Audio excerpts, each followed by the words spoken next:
कार्तिक मास पवित्र है, गंगा स्नान विशेष, धूप दीप दान कर पाओ हरि का संदेश। हरे कृष्णा। आप सभी को कार्तिक मास की हार्दिक शुभकामनाएं। आप सभी पर कान्हा जी की कृपा सदा बरसती रहे और आप सबकी झोली खुशियों से भरी रहे। आज आप सुनेंगे कार्तिक मास में आज का अध्याय, पर उससे पहले आप सुनेंगे वृंदावन धाम की एक सत्य कथा। कहते हैं कि जो भी वृंदावन में शरीर त्यागता है तो उन्हें अगला जन्म भी वृंदावन में ही मिलता है। और कहते हैं कि यदि मनुष्य संकल्प कर ले कि वह वृंदावन जाएगा और उसकी मृत्यु रास्ते में ही हो जाए तो उसका अगला जन्म वृंदावन धाम में ही होगा। मतलब अगर श्री वृंदावन धाम का संकल्प कर लिया जाए, श्री वृंदावन के धाम में वास का संकल्प कर लिया जाए, तो निश्चय ही केवल संकल्प कर लेने मात्र से ही उसका जन्म हो जाता है श्री वृंदावन धाम में। इतनी महिमा है श्री वृंदावन। तीनों ही बंग देश के थे। तीनों में बड़ी गहरी मित्रता थी। तीनों में से एक था जो बहुत संपन्न परिवार का था, पर उसका मन श्रीधाम वृंदावन में अटका रहता था। एक बार संकल्प किया कि हम जाएंगे श्रीधाम में, और माता पिता के सामने यह इच्छा रखी कि आगे का जीवन हम वहीं बिताएंगे, वहीं पर भजन करेंगे। अब माता पिता ने उसे बहुत समझाया कि वृंदावन में अकेले जाकर कैसे रहोगे, क्या खाओगे, कौन तुम्हारा ध्यान रखेगा, मतलब किस प्रकार से वहां तुम्हारा जीवन चलेगा। पर वो नहीं माना। वह अपनी जिद पर अड़ा ही रहा कि मुझे तो वृंदावन ही जाना है, मुझे श्रीधाम वृंदावन में ही रहना है।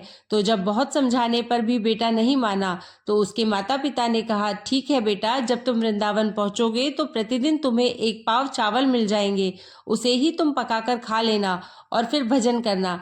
जब उसके दोनों मित्रों ने सुना कि वह वृंदावन जा रहा है तो वे बोले कि अगर तुम जाओगे तो हम भी तुम्हारे साथ वृंदावन जाएंगे। तो मित्र बोला कि ठीक है, पर तुम लोग क्या खाओगे? मेरे पिता ने तो ऐसी व्यवस्था कर दी है कि मुझे प्रतिदिन एक पाव चावल मिलेगा, पर उसे तो हम तीनों नहीं खा पाएंगे। तो उनमें से पहला मित्र बोला कि तुम जो चावल बनाओगे उसमें जो मांड निकलेगा मैं उसी से जीवन यापन कर लूंगा। फिर दूसरे मित्र ने कहा कि जब तुम चावल धोओगे तो उससे जो पानी निकलेगा तो उसे ही मैं पी लूंगा, लेकिन मैं तुम्हारे साथ वृंदावन जरूर जाऊंगा। अब ऐसे ही उन दोनों की वृंदावन के प्रति उत्कंठा थी। उन्हें अपने खाने पीने रहने की कोई चिंता नहीं थी। तो जब ऐसी इच्छा हो तो समझना साक्षात राधा रानी जी की ही कृपा है। तीनों अभी किशोर अवस्था में ही थे। तीनों वृंदावन जाने लगे तो मार्ग में बड़ा परिश्रम करना पड़ा और भूखे प्यासे तीनों की मृत्यु हो गई और वह वृंदावन पहुंच ही नहीं पाए। अब जब बहुत दिन हो गए और तीनों की कोई खबर नहीं पहुंची तो घर वालों को बड़ी चिंता हुई कि उन तीनों में से किसी की भी कोई खबर नहीं मिली। तो उन लड़कों के पिता ढूंढते ढूंढते वृंदावन आए, पर उन तीनों का कोई पता नहीं चला क्योंकि तीनों रास्ते में ही मर चुके थे। तो किसी ने बताया कि आप ब्रजमोहन दास जी के पास जाओ, वे बड़े सिद्ध संत हैं। तो उनके पिता ब्रजमोहन दास जी के पास पहुंचे और बोले कि महाराज, हमारे पुत्र कुछ समय पहले वृंदावन के लिए घर से निकले थे, पर अब तक उनकी कोई खबर नहीं मिली, ना वृंदावन में ही किसी को पता है। तो कुछ देर तक तो ब्रजमोहन दास जी चुप रहे और बोले कि आपके तीनों बेटे यमुना जी के तट पर परिक्रमा मार्ग में वृक्ष बनकर तपस्या कर रहे हैं। वैराग्य के अनुरूप उन तीनों को नया जन्म वृंदावन में मिला है। जब वे श्री वृंदावन में आ रहे थे तभी रास्ते में ही उनकी मृत्यु हो गई थी। और जो वृंदावन का संकल्प कर लेता है उसका अगला जन्म चाहे पशु के रूप में या पक्षी के रूप में या फिर वृक्ष के रूप में ही क्यों ना हो, वृंदावन में ही होता है। तो आपके तीनों बेटे यमुना के किनारे वृक्ष है, वहां परिक्रमा मार्ग में है। और यह भी बता दिया कि कौन सा किसका बेटा है। बोले कि जिसने यह कहा था कि मैं चावल खाकर रहूंगा वह बबूल का पेड़ है, और जिसने यह कहा था कि मैं चावल का मांड ही पी लूंगा वह बेर का पेड़ है, और जिसने यह कहा था कि चावल के धोने के बाद जो पानी बचेगा मैं उसे ही पी लूंगा तो वह बालक अश्वत्थ का वृक्ष है। उन तीनों को ही वृंदावन में जन्म मिल गया। उन तीनों का उद्देश्य अभी भी चल रहा है। वह अभी भी तप ही कर रहे हैं, पर उनके पिता को यकीन ही नहीं हुआ। तो ब्रजमोहन दास जी उनको यमुना के किनारे ले गए और कहा कि देखो, यह बबूल का वृक्ष है, यह बेर का है और यह अश्वत्थ का वृक्ष है। अश्वत्थ अर्थात पीपल। पर उन तीनों लड़कों के जो पिता थे उनके दिल में संकल्प की कमी थी, तो उनको संत की बातों पर यकीन ही नहीं हुआ, लेकिन मुंह से कुछ नहीं बोले और उस रात वह वृंदावन में ही सो गए। अब जब वह रात में सोए तब तीनों के तीनों वृक्ष बने बेटे सपने में आए और कहा कि पिताजी, जो सूरमा कुंज के संत हैं श्री बृजमोहन दास जी है, वह बड़े महापुरुष है, उनकी दिव्य दृष्टि है, उनकी बातों पर संदेह नहीं करना, वे झूठ नहीं बोलते हैं और यह राधा जी की ही कृपा है कि हम तीनों वृंदावन में तप कर रहे हैं।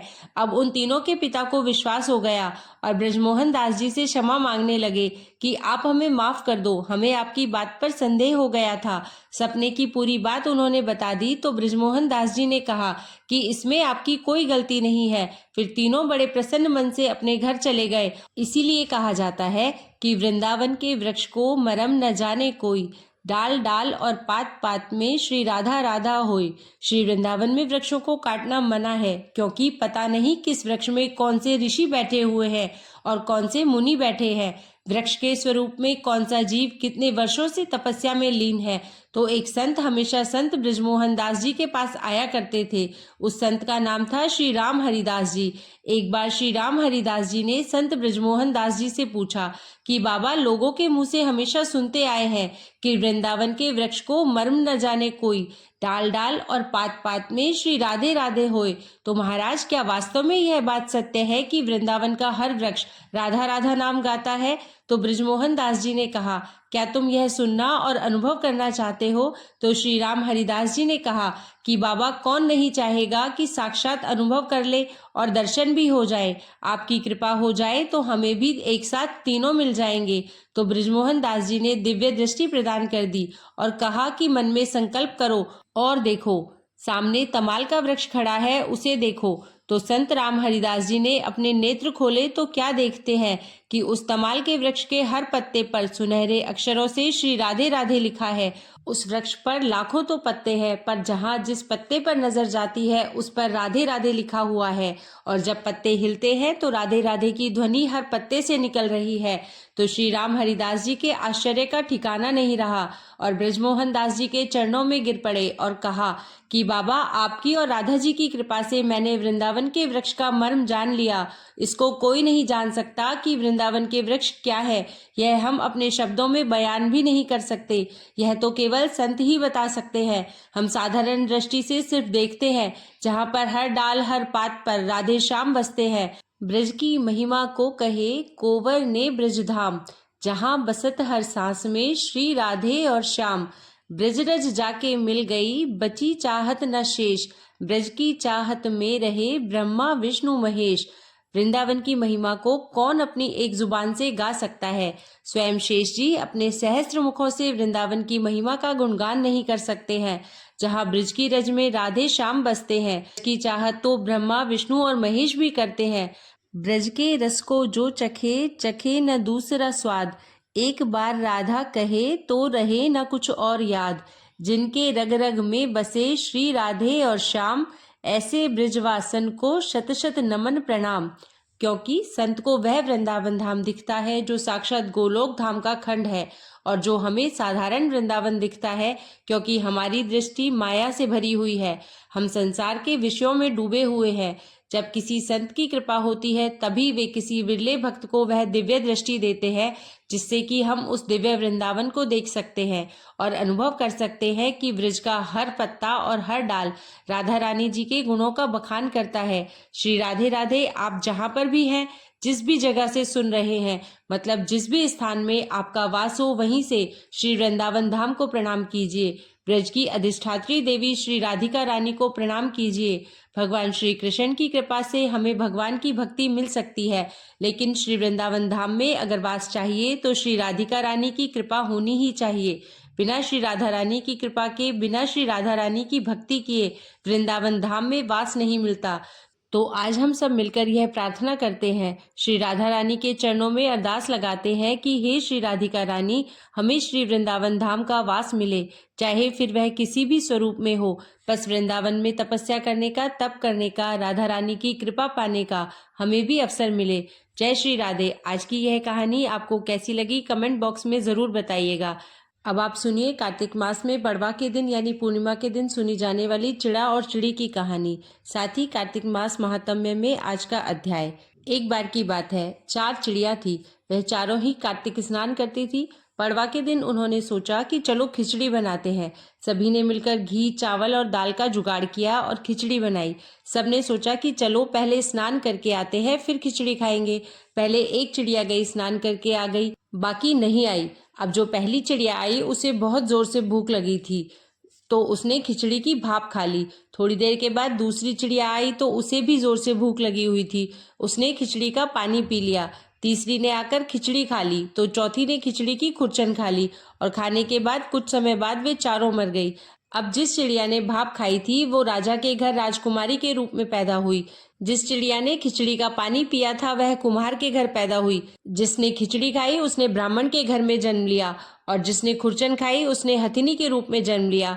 कुम्हार की लड़की राजा के यहाँ दासी बन गई। ब्राह्मण की लड़की राजकुमारी की सहेली बन गई। हथिनी भी राजा के यहाँ ही आ गई। राजकुमारी बनी चिड़िया को अपने पिछले जन्म की सभी बातें याद थी। जब राजकुमारी का विवाह हुआ तो उसने राजा से कहा कि मैं अपने साथ इस दासी और अपनी सहेली को भी ससुराल ले जाऊंगी। तो राजा ने कहा ठीक है, ले जाना। राजकुमारी फिर भी नहीं गई तो राजा ने पूछा अब क्या हुआ। तब उसने कहा कि मेरे साथ इस हथिनी को भी भेज दो, लेकिन हथिनी जाने को उठी ही नहीं। तब राजकुमारी ने उसके कान में उसके पिछले जन्म की सारी बातें कह सुनाई, जिसे सुनकर हथिनी उठ गई। राजा यह सब देख रहा था। देखकर उसे बहुत क्रोध आया, तो उसने तलवार निकालकर राजकुमारी से कहा कि सच बता, तू है कौन, नहीं तो मैं तेरा सिर काट दूंगा। राजकुमारी ने तब राजा को सभी बातें सच सच बता दी। पिछले जन्म की सभी बातें सुनकर राजा बोला कि अगर कार्तिक स्नान का इतना महत्व है तब तो हम भी जोड़े से कार्तिक स्नान करके दान पुण्य किया करेंगे। तब से राजा और रानी हर साल कार्तिक स्नान करने लगे। इस कहानी को कार्तिक पूर्णिमा के दिन यानी कि पड़वा के दिन कहते और सुनते हैं। इस दिन आटे से घर बनाते हैं और आटे के चिड़ा चिड़ी बनाकर घर के बीचों बीच रख देते हैं। उन्हें वस्त्र पहनाते हैं और आटे के घर में घर का सारा सामान रखते हैं। चिड़ा और चिड़ी को खील बताशे का भोग लगाते हैं और इस दिन खिचड़ी बनाते हैं। खिचड़ी के साथ में घी, मूली और आम का अचार रखकर ठाकुर जी को भी भोग लगाकर फिर बाद में खुद भी प्रसाद रूप में ग्रहण करते हैं। अब सुनिए आज का कार्तिक मास महात्म्य। एक समय महाराज पृथु ने देवर्षि नारद से पूछा, देवर्षि मैंने सुना है कि जय और विजय भी भगवान विष्णु के द्वारपाल हैं। उन्होंने अपने पूर्व जन्म में ऐसा कौन सा पुण्य किया था कि जिससे भगवान के समान रूप धारण करके वे वैकुंठ धाम के द्वारपाल हुए। तब देवर्षि कहने लगे, हे राजन, पूर्व काल में तृण बिंदु की कन्या देवती के गर्भ से महर्षि कर्दम की दृष्टि मात्र से 2 पुत्र उत्पन्न हुए। उनमें से बड़े का नाम जय और छोटे का नाम विजय हुआ। बाद में उसी देवभूति के गर्भ से योग धर्म के जानने वाले भगवान कपिल उत्पन्न हुए। जय और विजय सदा भगवान की भक्ति में लीन रहा करते थे। वे नित्य अष्टाक्षर मंत्रों का जप और वैष्णव व्रतों का पालन करते थे। एक समय राजा मरुत ने उन दोनों को अपने यज्ञ में बुलाया। वहां जय ब्रह्मा बनाए गए और विजय आचार्य। उन्होंने यज्ञ की संपूर्ण विधि पूर्ण की। यज्ञ के अंत में अभ्रत स्थान के बाद राजा मरुत ने उन दोनों को बहुत सारा धन दिया। धन लेकर दोनों भाई अपने आश्रम में गए। वहां उस धन का बंटवारा करते समय दोनों में परस्पर विवाद हो गया। जय ने कहा कि इस धन को बराबर बराबर बांट लिया जाए। विजय का कहना था कि नहीं, जिसको जो मिला है वह उसी के पास रहे। तब जय ने क्रोध में आकर लोभी विजय को श्राप दे डाला कि तुम ग्रहण करके देते नहीं हो, इसलिए ग्रह अर्थात मगरमच्छ हो जाओ। जय के श्राप को सुनकर विजय ने भी उसे श्राप दे दिया कि तुमने घमंड से भ्रांत होकर श्राप दिया है, इसलिए तुम मतंग यानी हाथी की योनि में जाओ। फिर उन्होंने भगवान से शाप निवृत्ति के लिए प्रार्थना की। श्री भगवान कहने लगे कि तुम दोनों ही मेरे भक्त हो, तुम्हारा यह वचन तो कभी असत्य नहीं होगा। तुम दोनों अपने ही द्वारा दिए गए श्राप को भोग कर फिर बाद में मेरे धाम को प्राप्त हो जाओगे। ऐसा कहकर भगवान विष्णु अंतर्ध्यान हो गए। तदनंतर वे दोनों गंडकी नदी के तट पर ग्रह और गज हो गए। उस योनि में भी उन्हें पूर्व जन्म का स्मरण बना रहा और वे भगवान विष्णु के व्रत में लीन रहे। किसी समय वह गजराज कार्तिक मास में स्नान के लिए गंडकी नदी में गया तो उस समय ग्रह ने श्राप के कारण को स्मरण करते हुए उस गज को पकड़ लिया। ग्रह अर्थात मगरमच्छ से पकड़े जाने पर गजराज ने भगवान नारायण का स्मरण किया। तभी भगवान विष्णु शंख, चक्र और गदा धारण किए वहां प्रकट हो गए। उन्होंने चक्र चलाकर ग्रह और गजराज का उद्धार किया और उन्हें अपने ही जैसा रूप देकर बैकुंठ धाम को ले गए। तब से वह स्थान हरि क्षेत्र के नाम से प्रसिद्ध है। वे दोनों ही विश्वविख्यात जय और विजय हैं, जो भगवान विष्णु के द्वारपाल हुए हैं। हे राजन, अब ईर्ष्या और द्वेष का त्याग करके सदैव भगवान विष्णु के व्रत में लीन रहना चाहिए, समदर्शी बनना चाहिए। कार्तिक माघ और वैशाख के महीने में सदैव प्रातःकाल स्नान करना चाहिए। एकादशी व्रत के पालन में स्थिर रहना चाहिए। तुलसी जी के बगीचे की रक्षा करनी चाहिए। ऐसा करने से तुम भी शरीर का अंत होने पर भगवान विष्णु के परम पद को प्राप्त हो जाओगे। भगवान विष्णु को संतुष्ट करने वाले तुम्हारे इस व्रत से बढ़कर ना यज्ञ है, ना दान है और ना ही तीर्थ आदि है। देवर्षि नारद ने कहा, हे राजन, धर्मदत्त को इस प्रकार उपदेश देकर वे दोनों विमानचारी पार्षद उस कलह के साथ बैकुंठ धाम को चले गए। धर्मदत्त को इस प्रकार उपदेश देकर वे दोनों विमानचारी पार्षद उस कलह के साथ बैकुंठ धाम को चले गए। धर्मदत्त जीवन भर भगवान के व्रत में स्थिर रहे और देहावसान के बाद उन्होंने अपनी दोनों पत्नियों के साथ बैकुंठ धाम की प्राप्ति कर ली। राजा पृथु ने कहा, हे देवर्षि, आपने कलह द्वारा मुक्ति पाए जाने का वृतांत मुझसे कहा, जिसे मैंने ध्यान पूर्वक सुना। हे देवर्षि, यह काम उन दोनों नदियों के प्रभाव से हुआ था। कृपया यह मुझे बताने की कृपा कीजिए। नारद जी बोले, हे राजन, कृष्णा नदी साक्षात भगवान श्री कृष्ण महाराज का शरीर और वेणी नामक नदी भगवान शंकर का शरीर है। इन दोनों नदियों के संगम का महात्म्य श्री ब्रह्मा जी भी वर्णन करने में समर्थ नहीं है। फिर भी क्योंकि आपने प्रश्न पूछा है, इसलिए आपको इनकी उत्पत्ति का वृतांत सुनाता हूँ। ध्यान पूर्वक सुनिए। चक्षु मनवंतर के आरंभ में ब्रह्मा जी ने सही पर्वत के शिखर पर यज्ञ करने का निश्चय किया। वह भगवान विष्णु, भगवान शंकर और समस्त देवताओं सहित यज्ञ की सामग्री लेकर उस पर्वत के शिखर पर गए। महर्षि भृगु आदि ऋषियों ने ब्रह्म मुहूर्त में उन्हें दीक्षा देने का विचार किया। फिर भगवान विष्णु ने ब्रह्मा जी की भार्या त्वरा को बुलाया।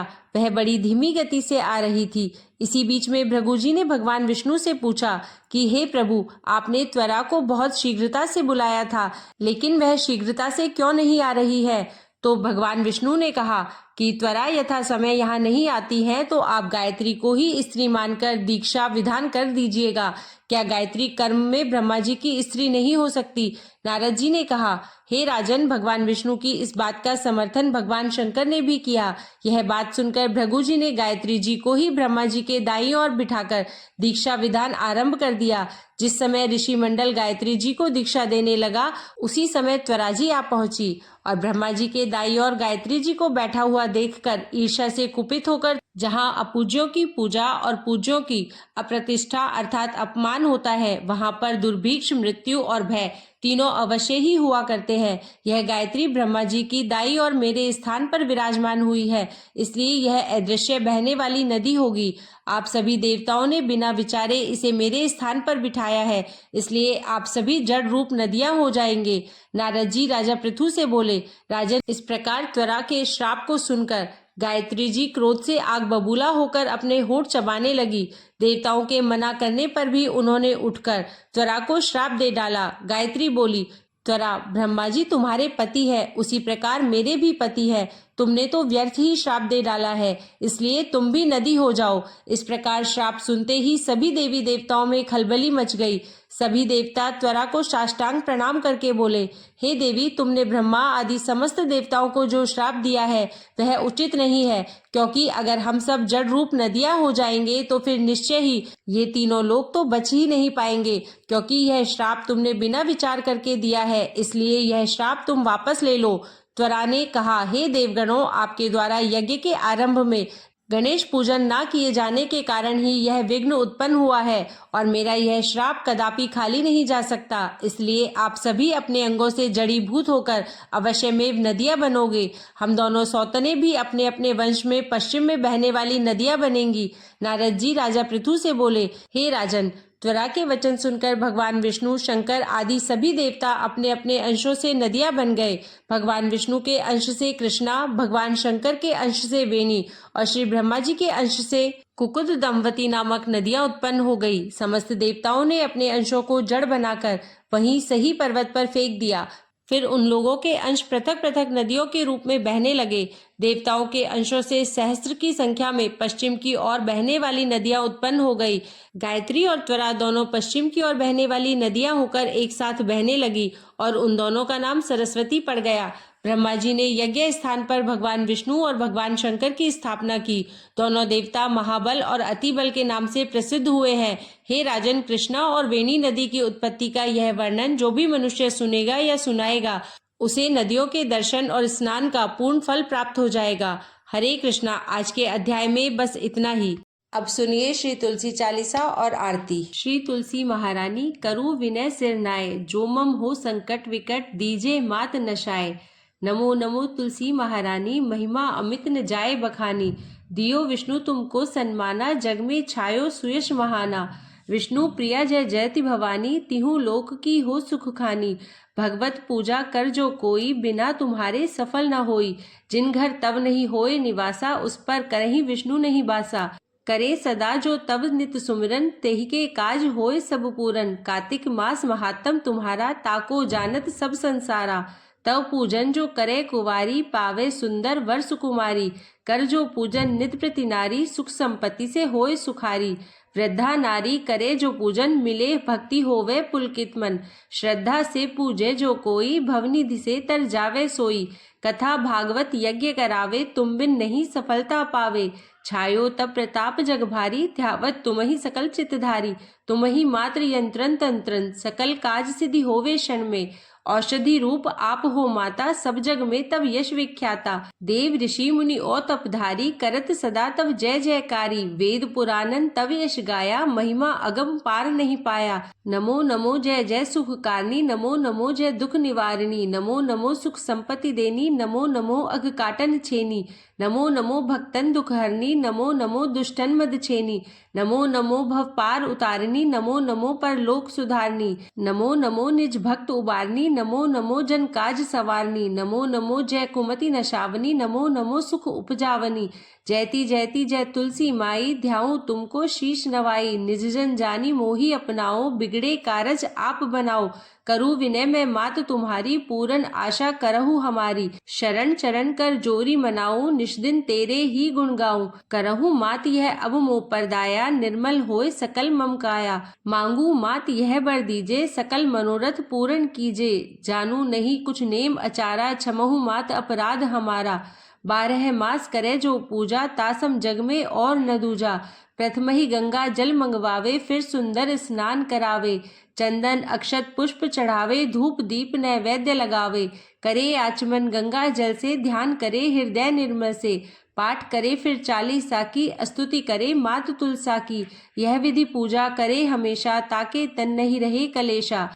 करे मास कार्तिक का साधन, सोवे नित पवित्र सिद्ध हुई जाही।